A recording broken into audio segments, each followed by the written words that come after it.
नमो नमः।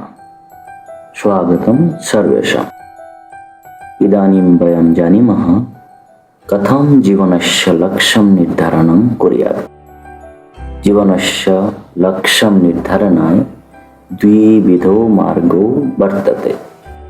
तयोः निर्धारणाय द्वौ प्रश्नौ करणीय। कस्मै प्रश्नः करणीय? स्वयमेव प्रश्नः करणीय। प्रथमं मार्गेण निर्धारणाय प्रश्नं करोतु, त्वं किं भवितुमिच्छसि। द्वितीयं मार्गेण निर्धारणाय प्रश्नं करोतु, त्वं किं कर्तुमिच्छसि। यद्यपि त्वं किं भवितुमिच्छसि इति एतदेव प्रश्नं मूललक्ष्यम् इति वयं प्रायः दोषरूपेण चिन्तयामः। किमर्थम् एतत् प्रश्नः दोषपूर्णः वर्तते? तस्य उत्तरः एवमस्ति। यदि त्वं पृच्छसि यत् त्वं किं भवितुमिच्छसि, तस्य प्रश्नस्य उत्तरेण केवलं स्वकेन्द्रीमण्डलं निर्माणं कर्तुं शक्यते। अतः तत् मण्डलं स्वयमतः एव सीमितं भवति।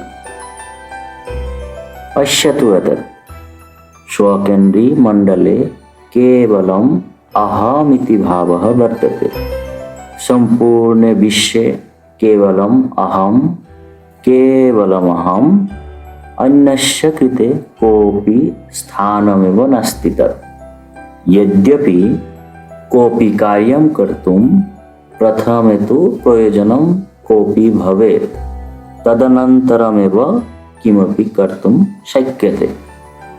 परन्तु तत् सम्पूर्णस्य जीवनस्य लक्ष्यं कदापि न भवितुम् अर्हति।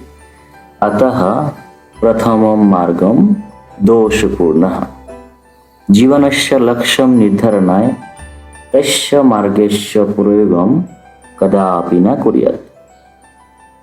तस्य विपरीते यदि त्वं पृच्छसि यत् त्वं किं कर्तुमिच्छसि, तदा स्वकेन्द्रीमण्डलस्य परितः अन्यस्य कृते अपि कानिचन मण्डलानि निर्माणं कर्तुं शक्यते। अहमस्य परितः परिवारोऽपि समाहितं कर्तुं शक्यते। ग्रामः, जनपदः, राज्यः, राष्ट्रः एवञ्च सम्पूर्णविश्वमपि समाहितं कर्तुं शक्यते।